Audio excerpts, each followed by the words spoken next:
South and Southeast Asia Tech Job Trends, Spring 2026. The global tech industry saw heavy layoffs in early 2026, with AI cited as a key factor. For example, Tom's Hardware, citing Nikkei Asia, reported that 78,557 tech jobs were cut from January to April 2026, and 47.9% of those cuts were officially attributed to automation and artificial intelligence, AI. However, industry analysts note that many of these AI-driven cuts actually reflect offshoring work to lower-cost regions rather than machines doing the work. In one case, retailers' so-called cashierless technology still relied on remote workers in India, not just computer programs. In India, the Philippines, and Vietnam, IT, BPO, and manufacturing support sectors have generally been growing. India's tech services and products industry was projected to reach about $283 billion in revenue in fiscal 2025, a 5.1% increase. India added roughly 126,000 new tech workers in FY 2025, bringing its total tech workforce to about 5.8 million, up 2.2% year-on-year. In the Philippines, the IT Business Process Management (IT/BPM) industry was on track for roughly $40 billion in export revenue by 2025, with direct employment around 1.9 million. IBPAP, the Philippine IT-BPM trade group, noted 2024 finishes with approximately 1.82 million workers, growing by about 4%. In Vietnam, foreign investment in manufacturing surged. For example, in late 2025, Vietnam announced 234 major industrial projects worth $129 billion. Vietnam is moving from low-cost assembly to higher tech production, electronics, and clean energy.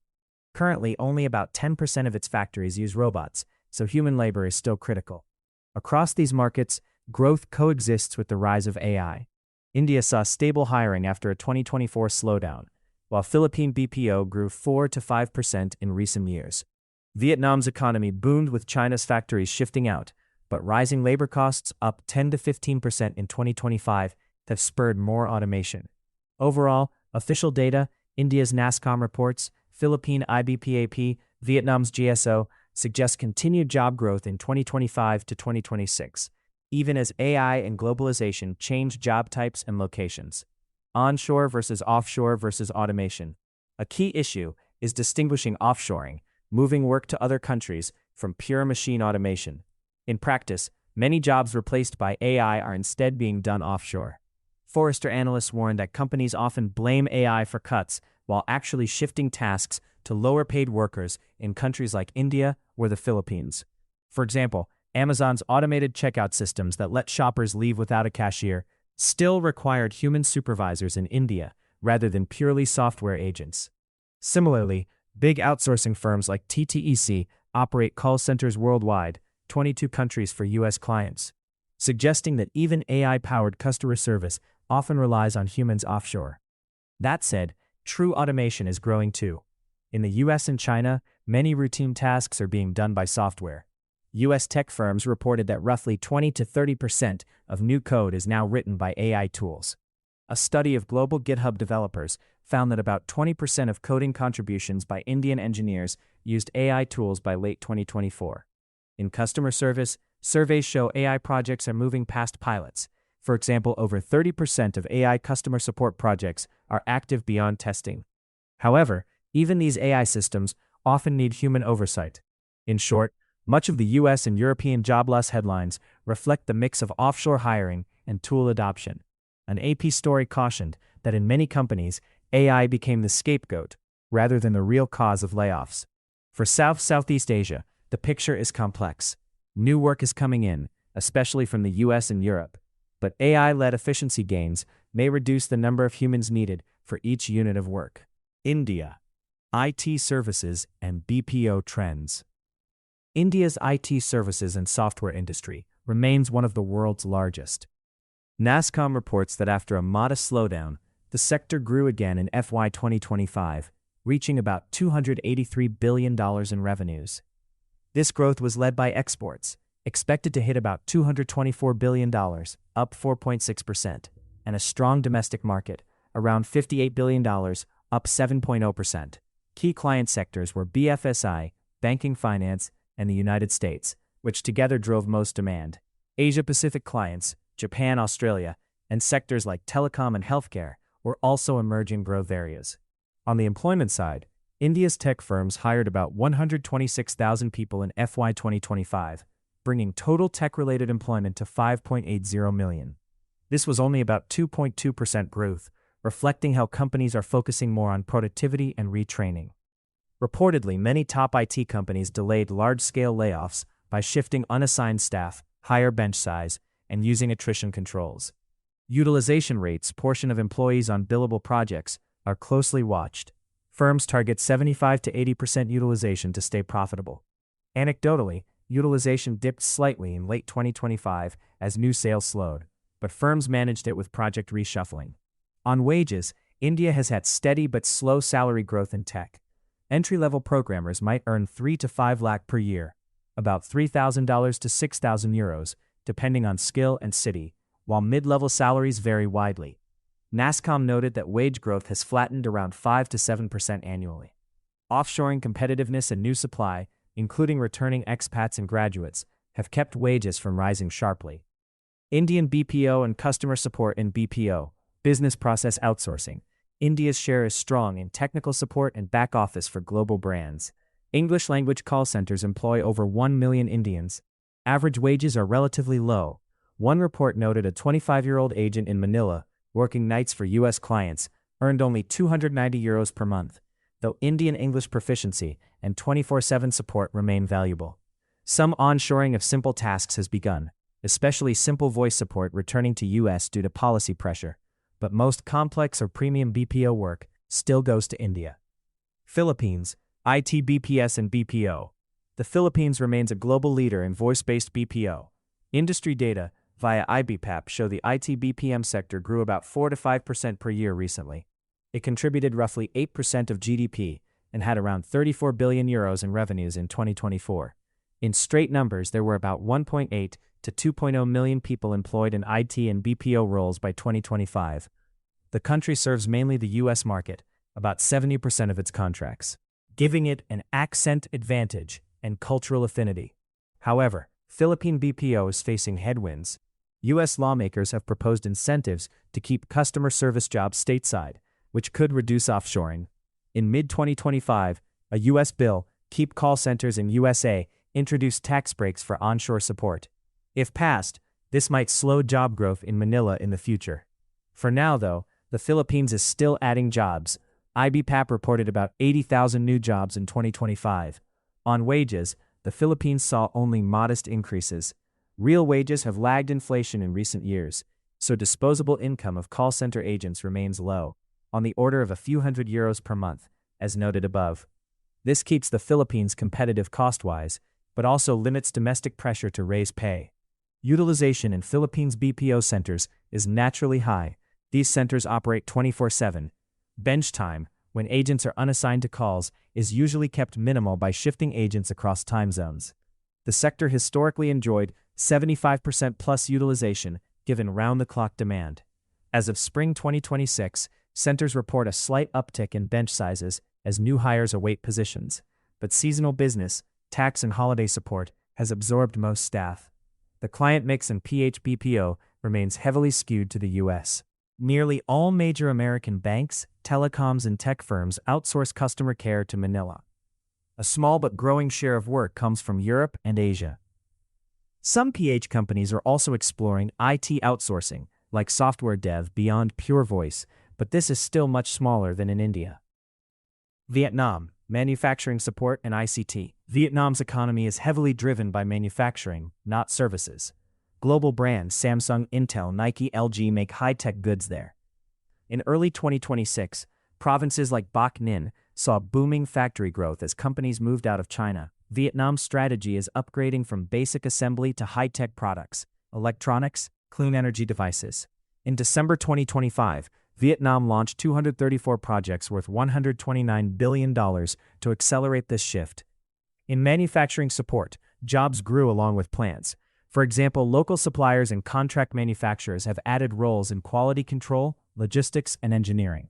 But medium-term trends favor automation. only about one-third of Vietnamese workshops use fully manual tools, and around 10% use industrial robots.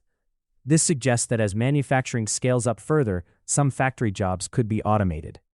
Vietnam's labor market in 2024-25 was very tight. Unemployment was near 12% officially, and wage inflation ran 10 to 15% per year due to worker shortages. As a result, Vietnamese manufacturers are urgently seeking productivity improvements, e.g., more machines and AI in factories. The General Statistics Office has noted rising focus on science and tech education to feed the new economy. On the services side, Vietnam's IT and BPO sector is still small, but growing. Global outsourcing companies have set up offices in Ho Chi Minh City and Hanoi. Domestic IT exports, game dev software, are a few $billion but growing fast. There is also a push to boost e-payments and digital services at home. Client-wise, Vietnamese IT firms serve regional markets, Japan, Korea, and increasingly Western ones. Export diversification is a focus. Vietnam is expanding into Middle East, Latin America, and African markets to reduce reliance on any single region. Its trade surplus is heavily with the U.S. Wages, utilization, and bench sizes. In summary, wage trends differ across Asia. In the Philippines and India, wages for call center and entry-level tech roles remain low by Western standards, reflecting abundant supply of young workers. For example, as noted, a Manila agent earned only around €290 per month. Indian fresh IT graduates might start at a few €1,000 annual salary. Middle-level tech talent, network admins, devs, can earn more, but five-figure salaries are rare outside top companies.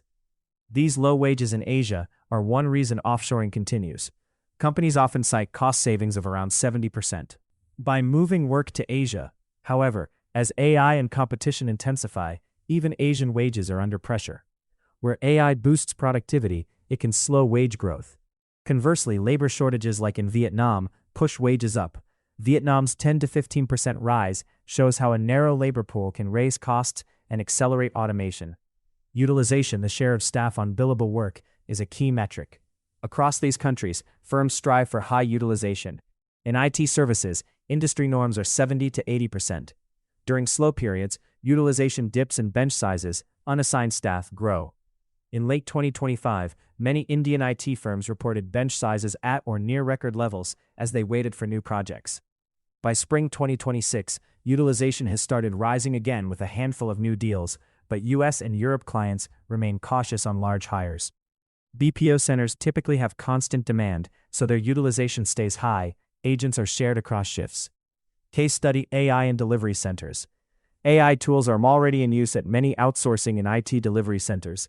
In customer service, chatbots and AI agents supplement humans. According to a Bain survey, nearly a third, 32% of AI projects in customer support have moved beyond pilot stage.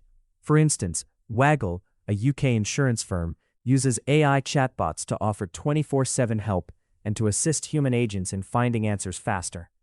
Over half of consumers' simple inquiries can now be answered by automated systems, freeing up live agents for harder cases.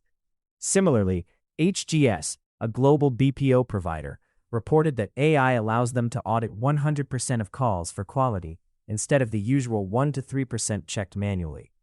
However, consumer acceptance is mixed.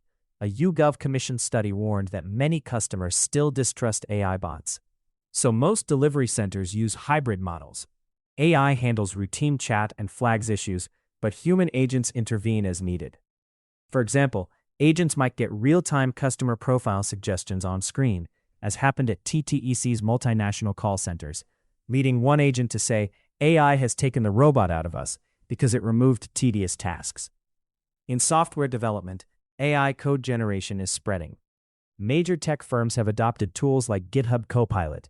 In fact, Microsoft noted that 20 to 30% of its code base is now AI generated. A global study of open source projects found that by end 2024, about 20% of coding contributions in India involved AI assistance, nearly catching up with the US 29%. Even non-tech firms are using AI code tools. Freshworks CEO said over half of his company's code is now written with AI help.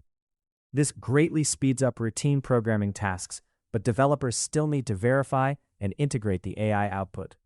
At delivery center scale, code generation tools can boost productivity, but also trim entry-level tasks. Many Indian outsourcing firms report using Copilot and similar tools in their development teams. For example, one large IT services company found its junior coders became 30% faster on certain tasks with AI assistance. Internal report. This means that some simple coding work is being done with fewer people, even as the overall project work grows.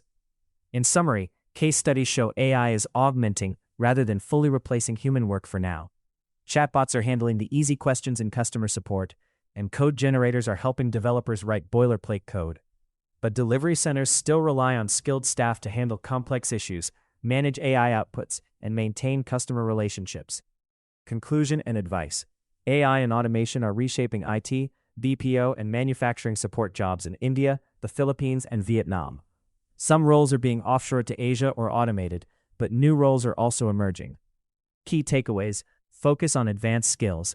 Workers should strengthen skills that AI can't easily replace: complex problem solving, customer empathy, cross-cultural communication, and creativity. Governments and companies should invest in reskilling and AI literacy programs in all 3 countries. Balance onshore-offshore needs. Companies should shift only truly automatable tasks to software. Tasks requiring human judgment or local language skills may still be best served by international teams. Clear analysis is needed to decide when to use AI tools versus hiring or moving staff overseas. Optimize utilization. Manage bench. IT firms must keep utilization high by training bench staff for the next wave of projects or new technologies. For example, delivery centers can cross-train customer support agents in AI oversight or upsell to small technical roles when voice work slows. Monitor wage trends. Companies should be aware that wage pressures are changing. In Vietnam, rising wages 10 to 15% YY are making some manual tasks costly. In the Philippines, legislated shifts like U.S. incentive to reshore call centers could affect staff levels. Compensation strategies must adapt, possibly by offering higher pay for higher skill roles while automating simpler tasks. Embrace human-AI partnership. Rather than viewing AI only as a threat, firms should find ways AI and humans can work together. Case studies show AI can handle routine work and quality checks. A socio-technical approach, combining tech with human insight, will yield the best productivity and employee morale. By focusing on where human skills add value and using AI judiciously, businesses and workers in India, the Philippines, and Vietnam can navigate the spring 2026 transition. Capitals and delivery centers alike should prepare for mixed staffing models, blending local and offshore teams with intelligent automation to stay competitive and sustain growth. All links to sources are available in the text version of this article. You can find the full article at can'tfindjob.com/blog. Thanks for listening. If today's episode hit close to home, stop scrolling job boards that weren't built for this new reality. Check out Claw Earn on AIAgentStore.ai, the first jobs marketplace designed for both humans and AI agents, so you can start earning no matter which side of the AI revolution you're on.